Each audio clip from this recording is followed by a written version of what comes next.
Thank you, Mr. Chair. In congressional hearings, the minority party gets to select its own witnesses. And of all the people that Republicans could have selected, they picked Candace Owens. I don't know Miss Owens. I'm not going to characterize her. I'm going to let her own words do the talking. So I'm going to play for you the first 30 seconds of a statement she made about Adolf Hitler. I agree. I actually don't have any problems at all with the word nationalism. I think that it gets, the definition gets poisoned by elitists that actually want globalism. Globalism is what I don't want. So when you think about, whenever we say nationalism, the first thing people think about, at least in America, is Hitler.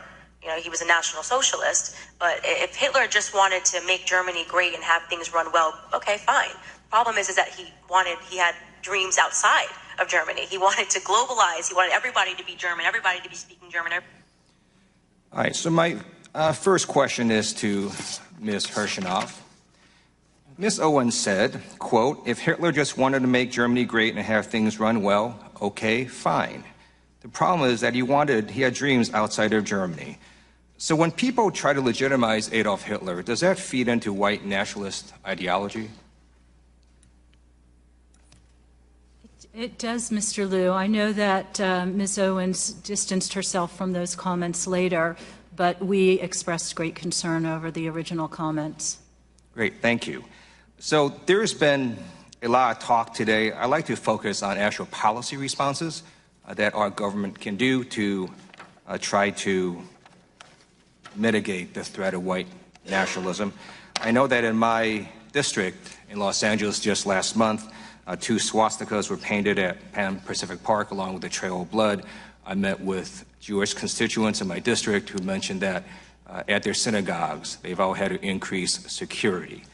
As you know, there is a nonprofit security grant program at the Department of Homeland Security. Do you believe it'd be worthwhile to increase funding to that program? The ADL has, for establishment reasons, First Amendment reasons, been very cautious and wary of government funding to religious institutions. That being said, we well understand the fear and the safety. So I think that is something that has to be done very carefully in terms of what entanglement. I know in the place where in Westchester County where I live, the state and local governments provide a great deal of protection to the synagogue to which I belong. So I do understand, and I would like to work more with Congress, but I want to caution about where we entangle. This is a very difficult thing to do because when we're scared like this, of course we want money. So that is a great point you make, and I want to note that this program would apply to mosques as well as synagogues, so it is not specific to the religion. But it is true, the First Amendment does affect all these issues, including, for example, private sector companies to say whatever it is that they want. Now, I'd like to also talk about a second program, and this was one that I'm going to ask Ms. Clark about, and it has to do with the Trump administration wanting to cut a very specific office called the Community Relations Service Office in the Civil Rights Division of the Department of Justice. Can you first explain to American people what that office does and why it would be a bad idea to cut funding? The Community Relations Service Office is a very critical part of the Justice Department. They are considered the peacemakers. They are the ones who step into communities that are embroiled in the aftermath of a hate incident. They are the ones who you'd want to deploy out to Louisiana, to the parishes where the churches are burning right now. They're the ones that you'd want on the ground right after the Charlottesville hate rally. We are deeply concerned by proposals to cut funding to this office, to shift this office to another part of the agency. It's important that this agency's work be completely non-political, but the very subject matter of this hearing today underscores the urgency of maintaining this office that has been with us for decades. And in fact, one of the reasons this office has worked well is because people who go there and get interviewed, it is not a prosecutorial office, and does that make it easier for people to provide information? That's right. They are the peacemakers. They are the ones who go in and connect with communities that are suffering in the aftermath of a hate incident. They connect with victims of crimes and hate crimes and connect them with services. And most importantly, they're the ones who help to ensure that an incident doesn't escalate and lead to more tension. So we need this agency now more than ever. Thank you, and I yield back. Gentleman from North Dakota, Mr. Armstrong. Thank you, Mr. Chairman, and I would yield my time to Mr. Reschenthaler from Pennsylvania. Thank you. Ms. Owens, I'm sorry. We just heard a recording. Would you like time to respond to that? Yes, I think it's pretty apparent that Mr. Liu believes that black people are stupid and will not pursue the full clip in its entirety. He purposely presented an extracted clip. The witness will suspend for a moment. It is not proper to refer disparagingly or to a member of the committee. The witness will not do that again. Witness may continue. Sure, even though I was called despicable. Witness may not refer to a member of the committee as stupid. I didn't refer to him as stupid. That's not what I said. That's not what I said at all. You didn't listen to what I said. May I continue? Please. As I said, he is assuming that black people will not go pursue the full 2-hour clip.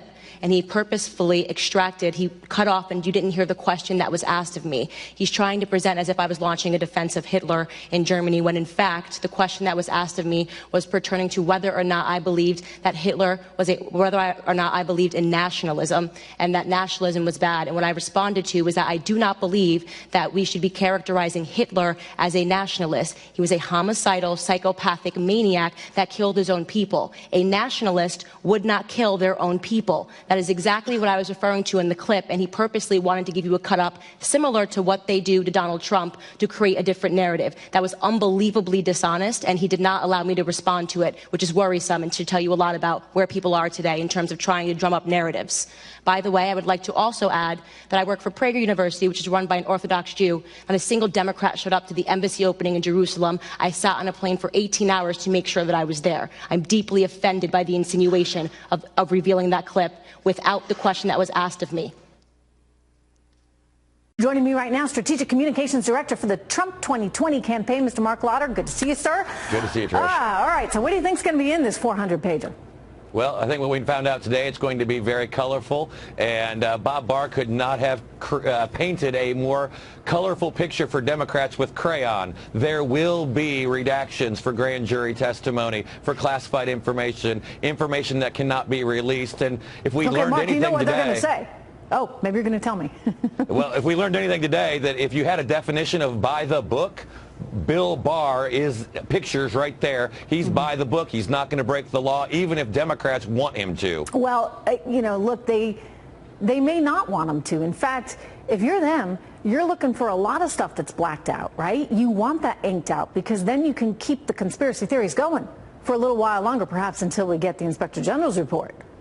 I mean, they are in full delusion, deniers on collusion. They just can't see it, even though it's right in front of their face. And as I've said, it doesn't matter on the obstruction side what is in that report or what's not in that report. The special counsel didn't make a criminal referral or charge. The attorney general didn't do it. And in this country, if you're not charged with a crime, you're not charged with a crime. Effectively, Barr did say something to that effect today. In other words, he was not recommending charges.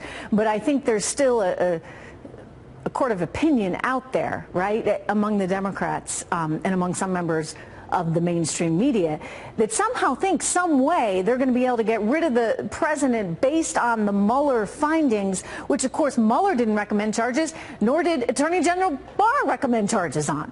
And that's why the president was right to call this a witch hunt from the beginning. It does not matter whether it's on tax returns, Russia, obstruction. They are not going to stop. No amount of information is ever going to satisfy them. They are in full resistance mode. And the fact that they're losing on just about every issue that's important to voters on 2020, it's the only thing they've got. Well, you know, I think they'd be wise.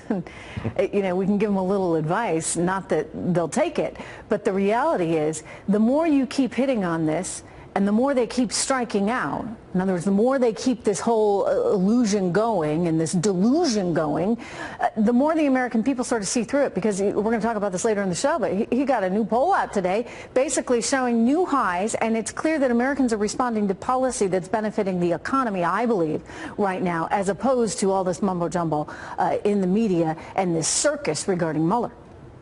You're absolutely right. It was a sideshow today. It was just another Spartacus moment for Democrats. And to your point, the polls are showing the American people are seeing the results of the president's leadership on the economy, dealing with the crisis at the border that they're now finally starting to admit actually may exist. These are the things that we elected the president to do. He's delivering on it, and the American people are actually responding positively to that.